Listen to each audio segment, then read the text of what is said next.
লোকের মাঝে কথা হলো 20,000 টাকা নগদে দিতে হবে, ধারে নাহি কথা। 100 জন বরযাত্রী 10 জন ডুবি বিবি, বরের বাপ বলল তাদের যত পারবে খাবে। বাসে এলো বরযাত্রী, বর এলো জিপে, ডুলি বিবি এলো দেখো সাদের বনিতে। লাগলো গাড়ি, বিয়ে বাড়ি, নামলো গাড়ি হতে, সাদের জামাই নামলো দেখো সালার কোলে চেপে। লুচি বুদিয়ে মাছ মাংস মিষ্টি মিহিদানা, যে বা যত পারবি খাবি, নাই কোনো মানা।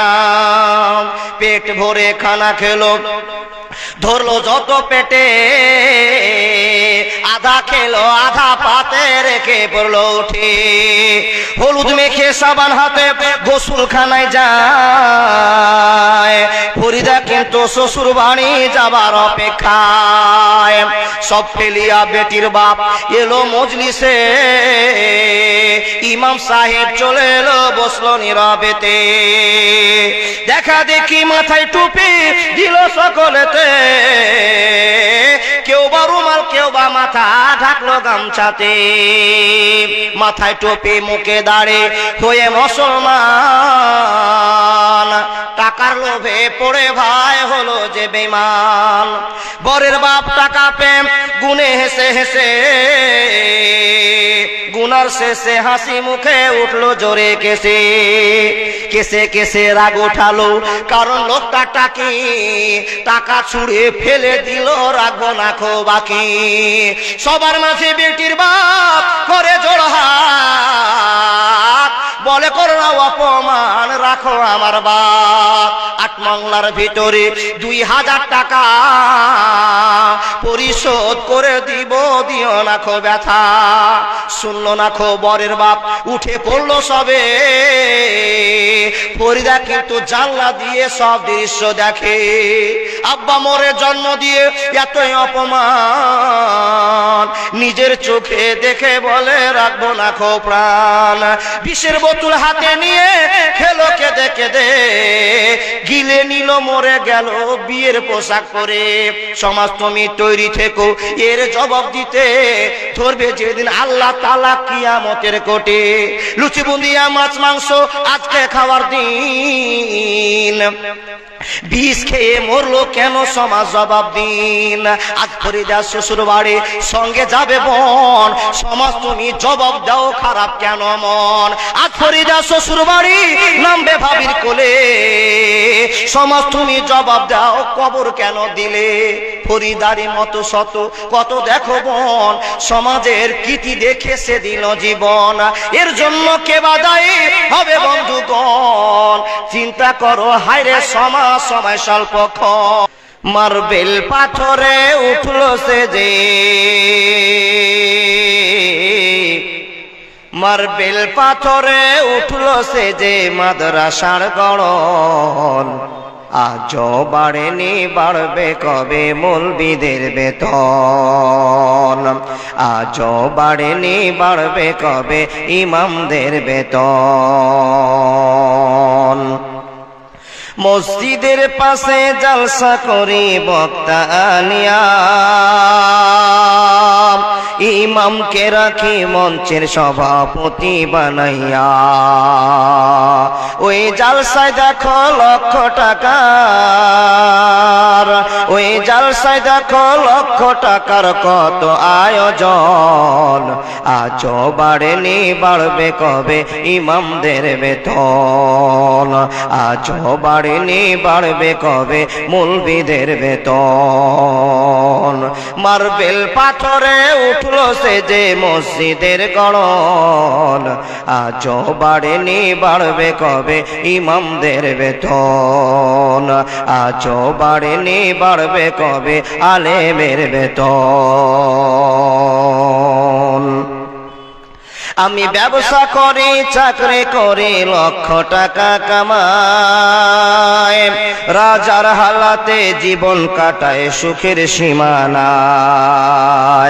আমি চাকরি করি ব্যবসা করি লক্ষ টাকা কামাই, রাজার হালাতে জীবন কাটায় সুখের সীমানায়। তুমি যার পিছনে নামাজ পড়ো, তুমি যার পিছনে নামাজ পড়ো, চলে তার কেমন? আজও বাড়েনি, বাড়বে কবে ইমামদের বেতন? আজও বাড়েনি, বাড়বে কবে আলেমদের বেতন? মার্বেল পাথরে উঠলো সে যে, মার্বেল পাথরে উঠলো সে যে মাদ্রাসার গড়ন। আজও বাড়েনি, বাড়বে কবে আলেমদের বেতন? আজও বাড়েনি, বাড়বে কবে মৌলবীদের বেতন? আমার ছেলে মেয়ে পড়ে অনেক দামি স্কুলে, 10,000 টাকা বেতন লাগে প্রতি মাস গেলে। আমার ছেলে মেয়ে পড়ে অনেক দামি স্কুলে, 10,000 টাকা বেতন লাগে প্রতি মাস গেলে। ইমামের ছেলের স্বপ্ন পূরণ, ইমামের ছেলের স্বপ্ন পূরণ হবে ভাই কেমন? আজও বাড়েনি, বাড়বে কবে ইমামদের বেতন? আজও বাড়েনি, বাড়বে কবে মোল্লাদের বেতন? আজও বাড়েনি, বাড়বে কবে মৌলবীদের বেতন? পৃথিবীর সেরা চাকরিজীবী, পৃথিবীর সেরা চাকরিজীবী মসজিদের ইমাম। মরলে ইমাম, জন্মিলে ইমাম, বিয়েতে ইমাম। এই ইমামকে নিয়ে আমরা সবাই, এই ইমামকে নিয়ে আমরা সবাই করি না সঠিক মূল্যায়ন। আজও বাড়েনি, বাড়বে কবে ইমামদের বেতন? আজও বাড়েনি, বাড়বে কবে মৌলবীদের বেতন?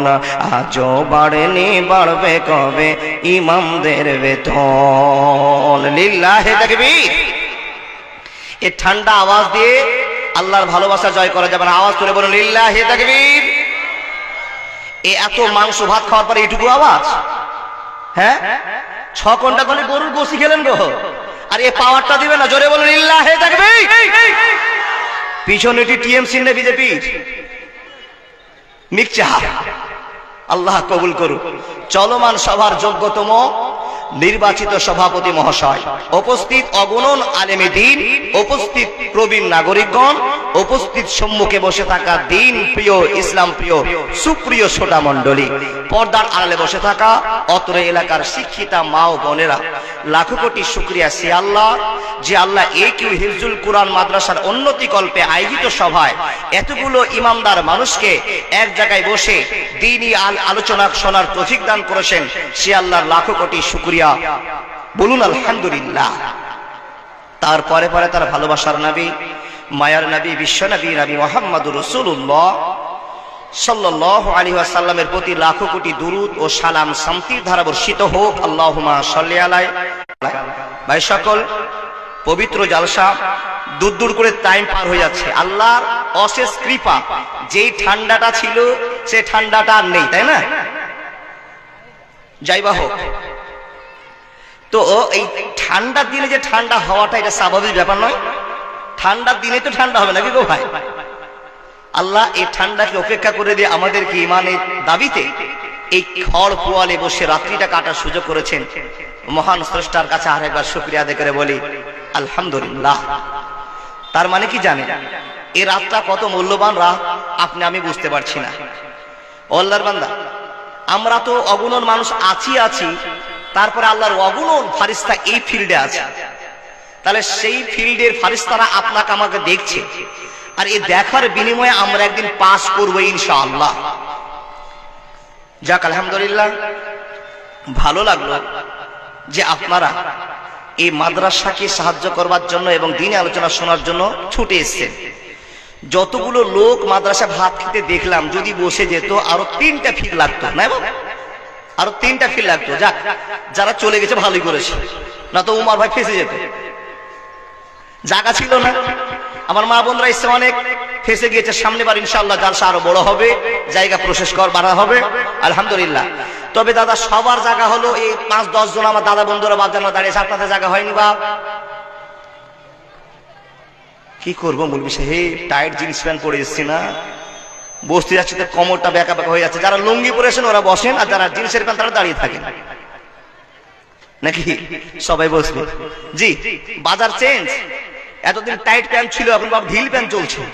আর ওই প্যান্ট ওই আদমি না পায়জামা। জি জি জি ও দাদা দাদা অনুরোধ বলছি বসুন। মাশাআল্লাহ ইউটিউবার ভাইরা কাজ শেষ, খেলাও শেষ, ডানে আছে আল্লাহর বান্দা। যাই হোক, যা দেখলেন যা দেখছেন আর আমার সাইক সাহেব যা বললেন, এই কথাগুলোর ভিতরে একটু গুরুত্ব দিতে হবে আপনাকে। আরে বাবা চকচকে বিল্ডিং এর ভিতরে যা হয় না, ফাটা টিনের ঘরে চাইতে বেশি। ঘর দেখলাম তো বাবা মনে হচ্ছে গোয়াল ঘর, কিন্তু এই গোয়ালে যে আছে জানেন কে? আপনার চাইতে কোটি কোটি দামি কোরআনের পাখি আছে, তাই না? যে ঘরকে দেখে বড় আফসোস লাগলো। পৃথিবীর শ্রেষ্ঠ মানুষ বিশ্বনবী নবী মুহাম্মদুর রাসূলুল্লাহ পড়ুন সাল্লাল্লাহু আলাইহি সাল্লাম।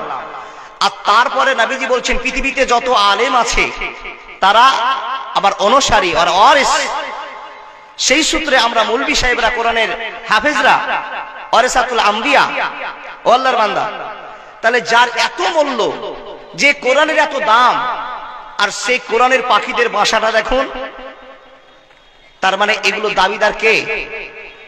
আমরা আলহামদুলিল্লাহ। তবে আপনাদের মনে যে ভেদাভেদটা নাই, এটা দেখে বড় আবেগে ভরে গেল মনটা, যে আপনাদের মনে কোনো কেলেম নেই, ঝরঝর করে আল্লাহর রাস্তায় দাম দিচ্ছেন। কারণ কোরআন তো পৃথিবীর কারো নয়, কোরআনটা তো উমারের নয়, উমারের দাদুরও নয়। কার কোরআনটা? কার? আল্লাহর দিয়েছেন নবী মুহাম্মদকে। আর আমরা পৃথিবীর মানুষ সেই কোরআনকে নিয়ে উপকৃত হয়ে আমরা ইহদিনাস সিরাতাল মুস্তাকিমের পথ পাবো। এর জন্য তো কোরআনকে আমরা ভালোবাসি না বাবা? আচ্ছা আলহামদুলিল্লাহ।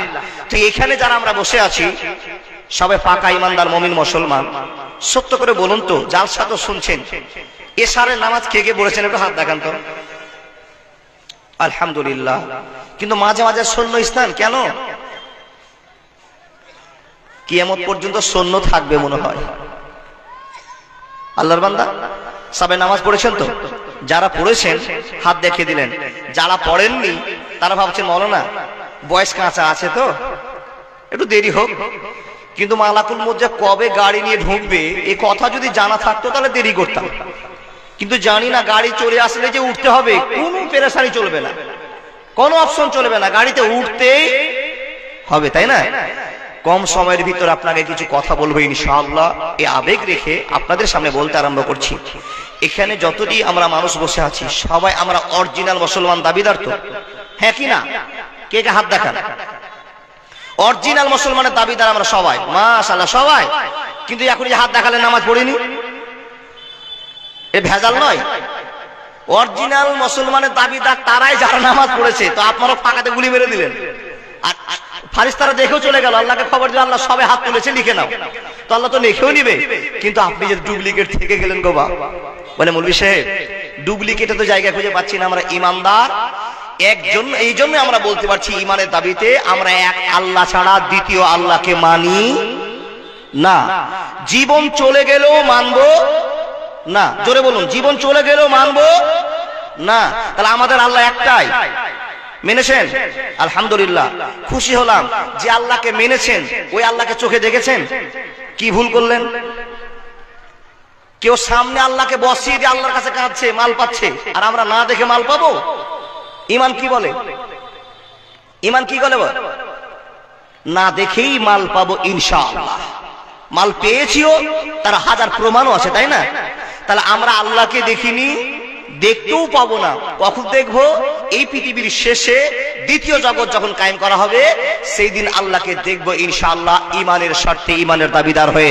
জোরে বলুন লিল্লাহি তাকবীর। তাহলে সেই দিন আমরা আল্লাহকে দেখবো, এই আশা আছে তো? আল্লাহকে দেখলে একটা বৈশিষ্ট্য মানতে হবে বাবা। হাসরের ময়দানে লক্ষ কোটি মানুষ থাকবে, আর সেই লক্ষ কোটি মানুষের ভিড়ে আল্লাহ তাআলা বান্দাদেরকে দেখবার জন্য আসবেন। সর্বপ্রথম আল্লাহর পায়ের নলাটা, বাঁশলিটা দেখা হবে। এই বাঁশলি দেখে মুসলমানেরা এক বাক্যে আল্লাহর ভালোবাসায় সিজদায় পড়তে যাবে। কিন্তু সিজদা পড়ে যাবে তারা যারা দুনিয়াতে সিজদা করেছে, আর যারা আটকে যাবে সিজদা করতে গিয়ে উল্টে পিছনে পড়ে যাবে তারা দুনিয়াতে আল্লাহর সিজদা করেনি ভালোবাসার সাথে। তাহলে সেদিন আল্লাহকে ওরাই দেখতে পাবে যারা ইমানের স্বার্থে, ভালোবাসার স্বার্থে সিজদা দিয়েছে, তারাই আল্লাহকে দেখতে পাবে। কিন্তু সেই সমস্ত মানুষেরা ভিড়ে ভিড়ে সিজদা দিতে গেলেও তারা উল্টে পড়ে যাবে। জানি না আল্লাহ তাদের নজরে আসবেন কিনা, কিন্তু আমরা মুসলমান সবাই দাবি করে আল্লাহকে দেখবই ইনশাআল্লাহ। মনে বলুন না, আরে বাপ, আল্লাহকে দেখতে পেলেন, দেখতে চাইলে আশাটা থাকলেই তো আপনার খবর ভালো। দেখুন, আপনাকে এখন আমি ওয়াজ বোঝাই। আল্লাহকে দেখার আশা, মনে বড় ভরসা, আমাদের আল্লাহ একজন আছেন। কিন্তু বাবা, আল্লাহর প্রতি ঈমান আনার পরে যে আমাদের দুনিয়াতে এত গোলমাল, তার জন্য আল্লাহ তাবারাক ওয়া তাআলা বলছেন, মানুষ, যেই মানুষ একই রেট জীবন যাপন করবে ঈমান রেখে, আমার প্রতি ভয় রেখে, সেই মানুষটার জীবনের পথ সিরাতাল্লাহ জিনার পথ। আর যেই মানুষটা আমাকে বিশ্বাস করার পরও ডানে বামে সামনে পিছনে দৌড় দিবে, ওর পথটা সিরাতাল্লাহ জিনার পথ নয়। মাওলানা, সিরাতাল্লাহ জিনার পথে চলতে গেলে কি করতে হবে? আলোচনা শুনুন। আল্লাহ বলছেন, বিসমিল্লাহির রহমানির রহিম, লাইসাল বিররা আন তুওয়াল্লু উজুহাকুম কিবালাল মাশরিকি ওয়াল মাগরিবি ওয়ালাকিন্নাল বিররা মান আমানা বিল্লাহ। কথা বলতে আরম্ভ করলাম, ঠান্ডা মাথায় কথা বলে বোঝার চেষ্টা করো না। আপনার সামনে এক এক করে হাদিস কোরআনের বাণী তুলতে আরম্ভ করলাম। রে রাসূলের উম্মতিরা, আমার মানুষগুলো যে সামনে বসে আছেন, এই মানুষকে যদি আপনাকে বিশ্বাস করে আমি একটা কথা জিজ্ঞাসা করি, আপনাদের ঈমান কি আল্লাহর উপরে আছে? সবাই বলবেন, হ্যাঁ মাওলানা, আমাদের ঈমান আল্লাহর উপরে আছে। আল্লাহর ভয়ে তো নামাজ পড়ি, আল্লাহর ভয়ে তো দান করি, আল্লাহর ভয়ে তো নামাজ রোজা করে, সবই ঠিক আছে। এই ঈমানটাকে মজবুত করে দেওয়ার জন্য আরো চারটা জিনিস আপনাকে মানতে হবে। আপনি প্রশ্ন করে বলবেন, মাওলানা, এক আল্লাহকে বিশ্বাস করার পর আরো চারটা জিনিসকে মানতে হবে, এটা নতুন ওয়াজ আপনি করতে আরম্ভ করেছেন। না না না, নতুন বলে কোনো জিনিস নয় বন্ধুরে আমার। আপনি বারবার শুনেছেন, কিন্তু চিন্তা ভাবনার ভিতরে আপনি রাখতে পারেন না। আল্লাহর বান্দা বান্দিরা মনোযোগ দিয়ে শুনে যান। আল্লাহ তাবারাক ওয়া তাআলা বলছেন, ঈমানকে মজবুত করে দেওয়ার জন্য, একে সাইড থেকে ভালো করে বুঝে নেওয়ার জন্য আরো চারটা কাজ করতে হবে। এই চারটা কি? আল্লাহ তাবারাক ওয়া তাআলা বলছেন, ইমানদার মানুষ তুমি শুনে নাও, যখন আল্লাহর ভয়ে তুমি ঈমান এনেছো আর আল্লাহ তোমাকে ঈমানের দাবিদার বানিয়ে দিয়েছি, তখন তোমাকে চারটা জিনিস মনে রাখতে হবে। এক নম্বর হলো, আল্লাহ তাবারাক ওয়া তাআলা বলছেন, আখিরাতের প্রতি বিশ্বাস রাখতে হবে। আখিরাতের প্রতি বিশ্বাস রাখতে হবে। বলে, মাওলানা, আখিরাতের ওয়াজ অনেক শুনেছি, বিশ্বাসও রেখেছি, আখিরাতের মাঠে যা যা হবে এই ঘটনাগুলো জালসাতে আমরা অনেকবার শুনেছি। বন্ধুরে আমার, সুন্দর কথা, সুন্দর প্রশ্ন। আখিরাতের গল্প আপনার শোনা আছে, তাহলে আখিরাতের প্রতি বিশ্বাস আছে? আছে না? একটাই মাথায় রাখতে হবে, আপনি ডানে যান, বামে যান, সামনে যান, পিছনে যান, সুম্মা ইলাইহি তুরজাউন, আল্লাহর কাছে ঘুরে ফিরে যেতে হবে। আল্লাহ তাবারাক ওয়া তাআলা বলছেন, ইন্না ইলাইনা ইয়াবাহুম সুম্মা ইন্না আলাইনা হিসাবাহুম, আমার কাছে আসতে হবে আর পৃথিবীর সম্বন্ধে হিসাব দিতে হবে। বন্ধুরে আমার, আমি আপনাকে বললাম আখিরাতের প্রতি বিশ্বাস আছে, সবাই বলবেন হ্যাঁ আছে। দ্বিতীয় নাম্বার কথাটা আপনাকে বলতে আরম্ভ করলাম, ইমানদার মানুষের জন্য ওয়াজ চালু করলাম। মানুষ রে, দ্বিতীয় নাম্বার কথা আল্লাহ তাবারাক ওয়া তাআলা বলছেন, ওয়াল মালায়েকা, আল্লাহর ফেরেশতাদের উপরে মুসলমানকে বিশ্বাস রাখতে হবে। আল্লাহর ফেরেশতাদের প্রতি বিশ্বাস আছে তো? আছে?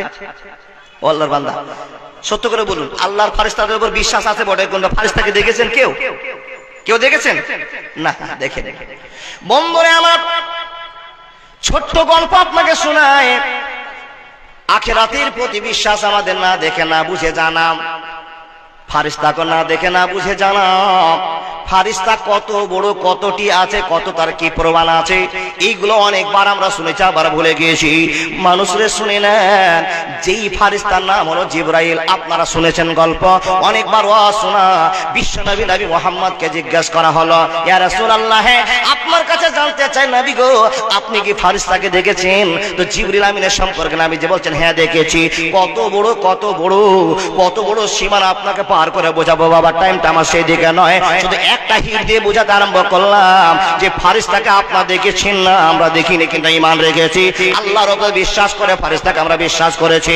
নবীজির মুখের ভাষা যে কথা শোনাম, হে মানুষের দল, নবীজি বলছেন আকাশ থেকে জমিন পর্যন্ত মনে হয় এই জিবরাইলকে দেখার সঙ্গে সঙ্গে আমি দুইবার রূপ দেখতে পেলাম, তার ভাবনা দেখতে পেলাম। ওনা আকাশ থেকে জমিনটাকে এক পার্সোনালিটি ভাবে গুছিয়ে নিয়েছে, ধারণা ঢেকে নিয়েছে। বন্ধুরে, আকাশের আর জমিনের তফাৎ কতটা আমরা কেউ জানি না। বন্ধু, এই মাটি থেকে যদি একটা দ্রুত গতি যান ছেড়ে দেওয়া হয়, আসমানের প্রথম তালাতে থাকতে 500 বছর সময় লাগবে। কত বছর বললাম? এত বড় দূরত্বের জায়গাটা, জিবরাইলের কথা আল্লাহ নবী বলছেন, মনে হয় আকাশ আর জমিনের মাঝটা গোটায় ঢেকে নিয়েছে। জোরে বলুন সুবহানাল্লাহ। তাহলে ফারিস্তা কত বড় বর্ণনা করতে আমি আর পারলাম না, আমার ওয়াজ আলাদা। বন্ধুরে আমার, 2 নম্বর চলে গেল, 3 নম্বর কথা আপনার সামনে বলতে আরম্ভ করলাম। হ্যাঁ মানুষের দল, 3 নম্বরটা হলো কিতাবের প্রতি বিশ্বাস রাখতে হবে। কিতাবের প্রতি ইঙ্গিত মানে আপনার কাছে যে কোরআনের কেবজল কোরআন খোলা আছে, যেই নিয়ে মাওলানা আলোচনা করলেন, যার প্রেমিকার প্রেমিক প্রেমিকা হওয়ার জন্য আপনারা বসে আছেন, আবেদনের জন্য বসে আছেন। বন্ধুরা আমার শুনে যান, এই প্রেমিক ভালোবাসা দেখার জন্য আপনি কোরআনের মানকে টিকাবার জন্য বসে আছেন। আল্লাহ তাবারক ওয়া তাআলা বলছেন, ঈমানদার যদি ফুল হতে হয়, কোরআনের প্রতি বিশ্বাস রাখতে হবে।